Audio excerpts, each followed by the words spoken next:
Over the past few years, Konami has experimented with different archetype concepts and gameplay mechanics, with archetypes like Chemicritters, FAs, and Magical Musketeers all providing fresh takes on existing gameplay mechanics. However, apparently someone at Konami was completely shit-faced drunk one day when designing new cards for this experimentation, and thus, Shinobirds were born as spirit ritual monsters. Fortunately for us players, such a horrible mismatch of inherently bad gameplay mechanics was mitigated and made playable by the fact that the two rituals we got would be insanely broken if the decks surrounding them could be made with any semblance of competency in today's meta. And so, even though 2 of the 5 monsters in the archetype are hot garbage, let's take a look at them. As we go through the cards in the deck in this video, we will cover how the deck works, what its strengths and weaknesses are, as well as discussing aspects of deck building and covering tech choices for the deck. Finally, in the second portion of the video, we will look at some replays showcasing how the deck works and functions in different situations, before providing a deck profile at the very end of the video. And so, let's start with the 2 Shinobird rituals that the deck is based around, Shinobaron Peacock and Shinobaroness Peacock, both of which can win games in one summon if used at the right time. With both being level 8 and having inverted stats from one another, they also have very complementary effects, designed to clear the opponent's field so you can push for the OTK with the right setup. With both needing to be ritual summoned to hit the field, Baron returns up to 3 monsters on your opponent's field to their hand before special summoning a level 4 or lower spirit from your hand. Baroness, on the other hand, shuffles up to 3 spells and traps into the deck before summoning a level 4 or lower spirit from the deck, ignoring summoning conditions. That's right. Both of these are non-targeting, non-destruction, spinning removal of up to 3 cards from just a single summon, and that's before you then go on to usually summon Amano Iwato to shut down your opponent's monster effects, as I didn't really summon any other spirits with that effect. In doing so though, not only do you get over 4,000 damage on board from a single ritual summon, but as long as your opponent doesn't interrupt you, it's very rare that you won't then go on to have an open field when entering the battle phase. As both are spirits though, they do return to the hand during the end phase, but if the spinning and the summon effect weren't enough, they also replace themselves with 2 level 4 tokens, which, when combined with some generic ritual support I'll get into later, can mean you can then summon them back again on your opponent's turn, interrupting their plays while also summoning more monsters of your own. I run 3 of Baron and 1 of Baroness, however I have seen deck lists running anywhere from 1 to 3 of Baroness. She definitely needs to be played around with though, especially if you know you'll be facing back row heavy decks like Paleos when using them. That's up to you though. The last Shinobird monster that I run is Shinobird Crane. A level 4, if another spirit monster is summoned while he's on the field, you get to draw a card once per turn.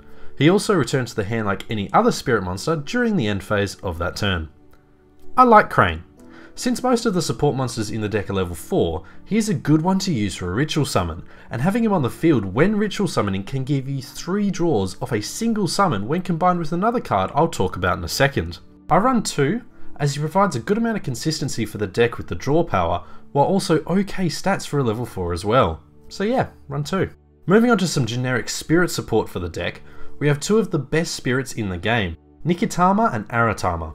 Both have the standard spirit monster clauses, but in addition to that, they both have some very good and very powerful effects. Aratama searches any spirit monster upon normal summon or flip summon except itself, and during the turn Nikitama is summoned, you get an additional normal summon. While this makes for a good rank 4 engine in a pinch, its strength comes from its usage with the Shinobird rituals. Aratama can search them, and if Nikitama is used for material for their summon, its other effect triggers, netting you a draw so long as another spirit is on the field, which there will be given you just summoned a ritual. If you use 2 Nikitamas while Crane is on the field, you then get 3 draws from the one summon in addition to the effects of the ritual you just summoned, which is arguably one of the deck's strongest plays. Personally, I run 2 of Aratama and 3 of Nikitama.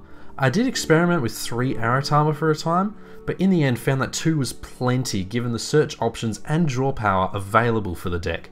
3 Nikitama is a must though in any version of the deck in my opinion. Next is some relatively new ritual support which aids the consistency of the deck in Incantation, Talismandra and Candle, which, surprise surprise, have very similar effects. Talismandra can reveal a ritual monster in hand to summon itself and then another Incantation monster from the deck besides itself, with Candle doing the same thing by revealing a ritual spell card. Then, if they are summoned by their counterpart's effect, Candle lets you add a ritual spell from deck to hand, while Talismandra searches out any ritual monster. However, only one effect can be used each per turn. So you can't, for example, summon Talismandra with its own effect, then later have its search effect triggered in the same turn. Something to bear in mind. These two help immensely with the consistency of the deck. Not only do they provide the levels necessary for all rituals in this deck, but they also complete the combo needed to perform said ritual summon in the same move. Their clause to lock out your extra deck doesn't really matter to this deck in any event, and so I run 2 of each of this card, as we really don't want to draw into them later on in a grind game. The last spirit monster I run is Amino Iwato, and you'll be wanting to run him at 3 for one simple reason. Along with the spirit monster clauses, while he is on the field, only spirit monsters can activate effects. Special summon him with one of the rituals and he won't return to hand during the end phase, meaning you have a soft lock on all your opponent's monster effects until they can get rid of it. So yeah, running 3 is generally the way to go with this build. And so we come to the final 2 monsters that I run, whose inclusion is a result of a suggestion from the guy who makes the thumbnails for these videos.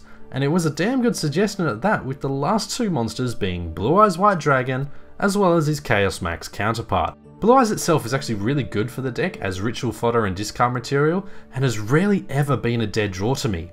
Chaos Max as well is a very good one to summon when going second, and allows for you to keep some field presence in a deck that can desperately need it at times, and with its protection effects, it can be a decently difficult monster for your opponent to out while also dealing with the effects of the Shinobird rituals. As for ratios, I run 2 of the vanilla and 1 of Chaos Max, given it can be searched with Talismandra. The surprise factor cannot be ignored as well with these 2, and given that they synergize rather well with what the deck is trying to do and can help it make up for its lack of offensive power, it's something that I've kept since I first started testing, and something I definitely recommend trying out for yourself. And now we're on to the spells and traps of the deck, and here it gets rather simple. If the cards aren't summoning the rituals, they're doing everything in their power to either search them out or make sure they hit the field. Pre-preparation of Rites, for example, adds one of the Shinobird rituals and their ritual spell for no cost, and it's a 3-of staple in any build of the deck, or any ritual deck in all honesty. Trade-in is another important cog for this deck. Given you run 7 level 8 monsters in your deck if you copy the build I've made, running 3 of Trade-in should be a no-brainer, especially since the archetypal ritual spell can use monsters in grave for the summon, and outside support can make further use of said monsters. So yeah, run 3. Moving on to the ritual spells, the first of the 2 you'll want to run in this version of the deck is Advanced Ritual Art. Used to summon any ritual monster, you'll do so by sending normal monsters from the deck to the graveyard in order to summon the ritual monster from your hand. This card is why the Blue Eyes engine works in the deck. While you can use it in hand for other cards, using the vanilla for Advanced Ritual Art means you get to keep other monsters in hand or on your field, such as the incantations, for a second or even a third ritual summon during the one turn. You want to run 3 of this card as you want to see it as much as possible in your opening hand. The other ritual spell is of course Shinobird Calling, used to summon Baron or Baroness by attributing monsters from your hand or field and or banishing spirits from the grave so long as the levels total or exceed 8. This is a really good card. If you have 2 in hand, you can ritual summon twice if the monsters used for the first ritual summon are spirits, meaning you can then potentially spin 6 cards from your opponent's field while also summoning monsters from either the hand or the deck, sometimes both. Due to the existence of pre-prep, running 3 is pretty much mandatory for the deck, as it's rarely a dead card thanks to all the ritual support that exists for the deck. Moving on to the traps, I use 2 Solemn Strikes and the 1 of Solemn Judgment in order to slow down the opponent, and given the searchability of your playmakers, they fit nicely into the deck as normal draw or trade-in draw cards. The first of the last 2 other traps that I run is Urgent Ritual Art. Activated only if you control no ritual monsters, you can banish a ritual spell from your hand or graveyard in order to copy the effect and perform a ritual summon. This card is why running 3 of both rituals is not a bad thing. Since the Shinobirds return to hand during your end phase and summon 2 level 4 tokens, if you time the activation of this trap correctly, you can interrupt your opponent's plays by summoning back either Baron or Baroness via this trap card, and spinning up to 3 of either monsters or back row cannot be understated. Despite the amazing utility that this card provides, I found running 2 to be the most optimal, as 3 tends to be a bit clocky, as it does require a bit of setup to use. The last card that I run in the main deck is a rather interesting one in Renewal of the World. While it is slow, that's kind of the reason you run it, as it provides the deck with a lot of comeback utility, especially since you run 3 of Baron. This card, when activated, banishes a ritual from your deck, and then you can send this card to the grave to either ritual summon the banished monster by using monsters in your hand or on the field, or by shuffling rituals into the deck, or you can add the banished ritual to your hand. One thing to note, however, is you can only use one effect per turn, so you cannot banish a ritual then summon or add said ritual during the same turn. However, if you perform the banishment during the end phase of your opponent's turn, that means 95% of the time you get to ritual summon immediately during your next turn. Using this to perform a comeback by using the shuffling option for the summon happens a lot more than you'd expect, and for that reason I run 2 of the card. It's one I would recommend playing around with to suit your personal preference, but I found running 2 works pretty well. And that's it for the main deck. While there isn't actually many Shinobird cards in the deck, the focus is definitely on them and supporting their playstyle, and the rituals themselves are so ridiculous, they almost make up for the lack of archetypal support by themselves. For now though, let's move on to the extra deck, which in this case is essentially just a rank 4 and rank 8 utility box, with the rank 4s coming up surprisingly often thanks to RITES and NIKITAMA. Starting with the rank 4s.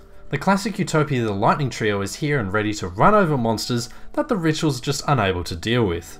Gagaga Cowboy is more useful than you'd think in this day and age, as its burn effect is still very useful for finishing opponents. Abyss Dweller is more of an anti-meta option and good for slowing down stronger decks such as Burning Abyss, with Lightning Chidori providing even more spinning removal for a deck that revolves around the mechanic, with Castell coming in to help take it even further and provide more options.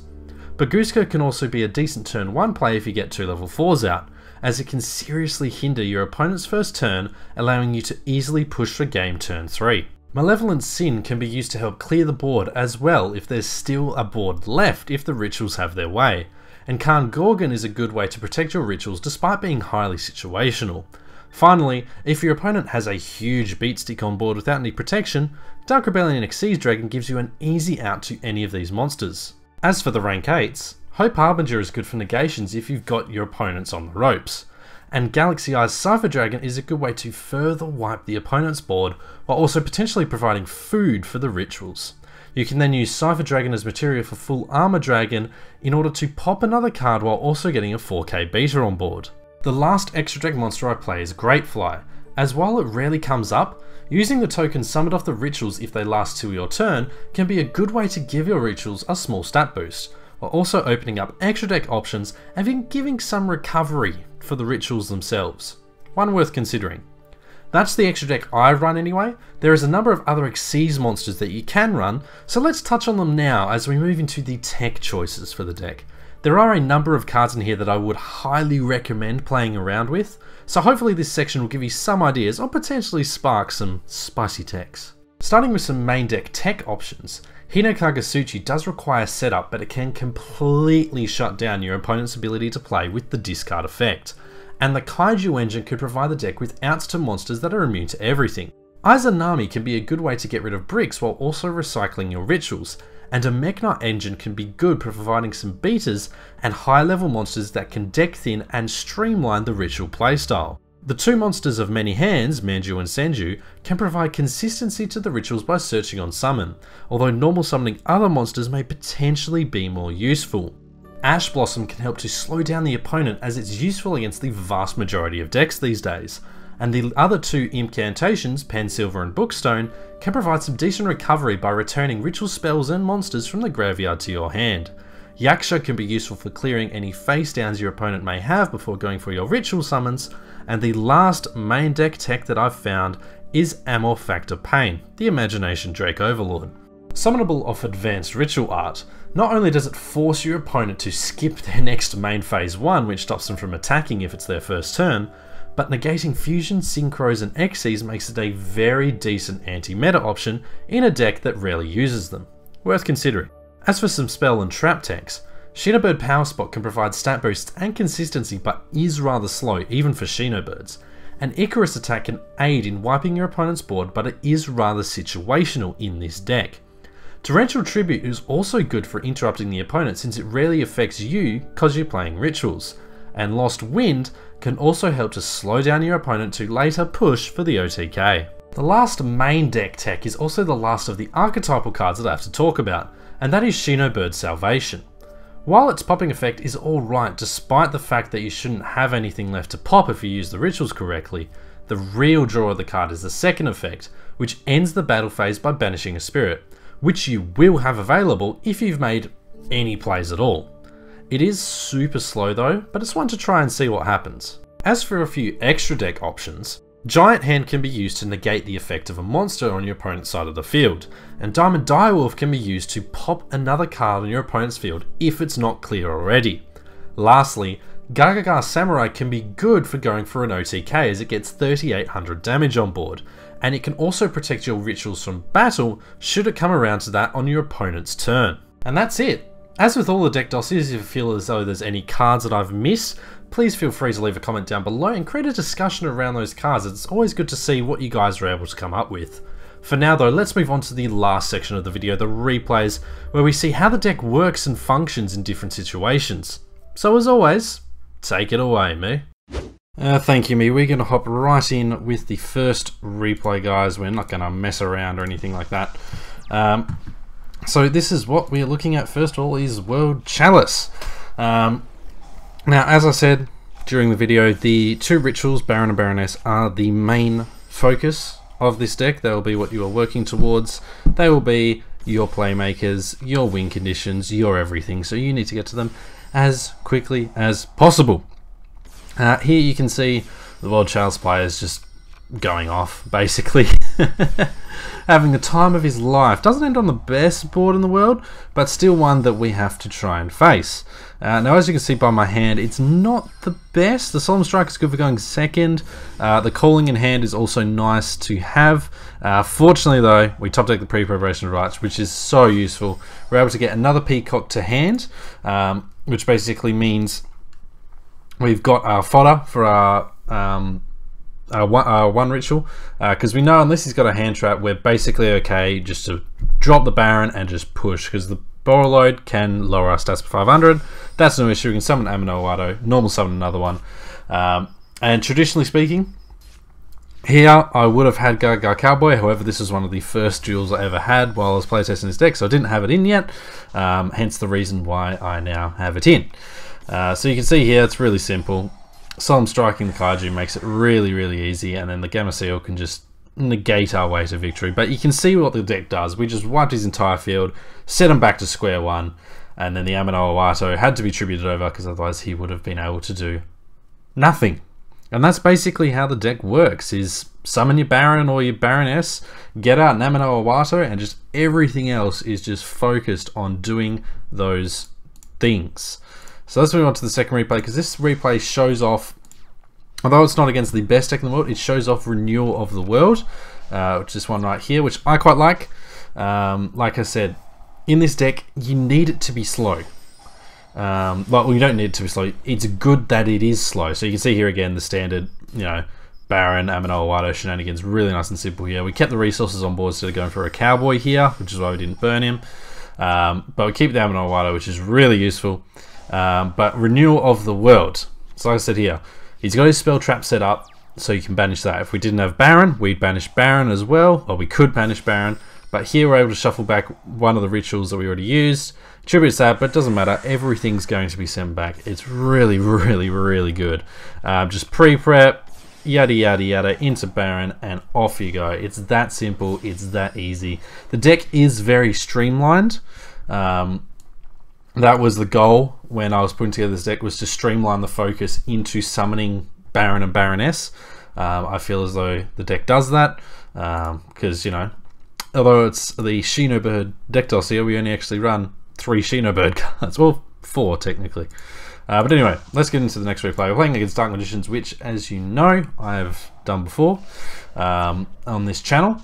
So we know sort of what we're looking at, what we're dealing with. So here, of course, we're going to get these ones here. We search the Baron because we know we can go for the other one, so that's not much of an issue. Unfortunately, we don't get into the draws that we want, so a little bit of mistake on my behalf, but we did normal summon the Blue Eyes White Dragon, got damage on board, which is good. Again, we'll see Renewal of the World being used, because we know we're safe at this point from Dark Magicians popping anything. And here, looks like a brick to me.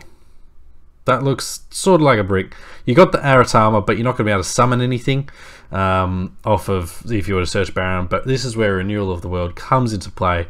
We're just able to wipe his field here, first getting rid of the back row with Baron, and then thanks to Crane, thanks to NIKITAMA, thanks to RITES, we're just able to draw into all of the different combo pieces that we needed.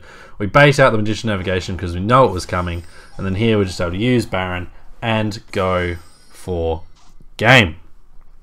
Really, really simple again. This is your goal, just getting these guys out. Basically, these 4 monsters are what you want to be getting at almost every duel if that's possible. And here you see we got plenty of renewal, better incursion. And so we just basically just destroyed the Dark Magician. That's the thing with Shinobirds. If you don't win in the first turn or 2 turns, you're not going to. Although the grind game is decent, you really want to get it done and out of the way. So here we're setting up for next turn because Urgent Ritual Art, as you can be reading here, banishes, I'm not sure whether I specified this before, banishes from the hand or graveyard in order to ritual summon. So we are ready, we've got that set up, and so basically no matter what he does, we're going to be able to stop him in some degree, whether he sets back row, whether he summons a bunch of monsters, whether he summons just one big boss monster, we'll be able to counter with our own. So we're all ready to go here. And he's playing an interesting little Blue Eyes Chaos version, which has the Ultimate Conductor Tyranno put in. I do like that tech. It's not going to matter. It's not going to matter. Baron is so overpowered. We choose not to use his effect to summon RITES here so we can get the search off next turn. But at this point, it's just GG. Like, if we wanted to, this is just style points moment. If we wanted to, we could have summoned Chaos Max and just gone from there. So that's no issue. Summon that, bounce it back, damage on board. We were all over it. And again, that's just thanks to being able to summon Baron on the opponent's turn, just halt all of their plays and not have to deal with it. That's just how powerful these rituals are. So let's jump into the second to last replay here. Again, this one here is one of my more favoured ones. The last replay is, oh, I love it. But here you can see not the overall best hand, but pre-prep again. Just the generic ritual support helps this deck so much, I feel. So again, just being able to get rid of all that, so we're able to get rid of the Lilith, we're able to trigger it, get the Amenowado out, which is so simple, so easy, then just searching the Baroness, summoning Baroness, going from there, spinning everything, clear board for the OTK. It is so simple, guys, so simple. Unless your opponent has an answer, like, you know, something to stop monster effects, something to trigger it, in which case it can be trickier, but you will win like 99 out of 100 duels if your opponent doesn't have some form of, not even necessary interruption, more negation. So here's the last duel. We're looking at Cosmos here. Decent start, tin can, go from there. He's got the Call of the Haunted set, which is good for them. Again, pre-prep, just crazy stuff. Dropping the Dark Glade is really good. We know we've got to be able to bait that out because we've got the Devi Rituals, or sorry, the Incantations in hand. So here, you know, we're playing through a negation, we're playing through a pop. Really, really easy here. Because now we're just able to wipe their field, summon Namino Awado, wipe their field even further while summoning out a second one. And it's just GG. So, that's how the deck worked, guys. As you can see, it's very, very streamlined. Like I said, you really don't want to be hanging around too often with these duels. They should just be one and done OTKs. Because you can see here just how easy it is to wipe your opponent's board and drop the Amino Awado. So even if you don't get the OTK, what are they going to be able to do next turn, you know? But anyway, I shall hand you back to myself, and we shall wrap this video up. And that'll bring this video to an end, guys. I do hope you enjoyed. If you did, as always, remember to leave a like on the video, hit subscribe if you haven't already, here's a deck profile as well for any of those who want it. As for next month's video, I'm not exactly sure whether or not I'll have one ready, as I am going to be in another country for the entire second half of September. So if you don't see a deck dossier at the end of next month, that's why. If you do, that means I got it sorted before I left. But in any case, guys, this has been the Sage as always, signing out.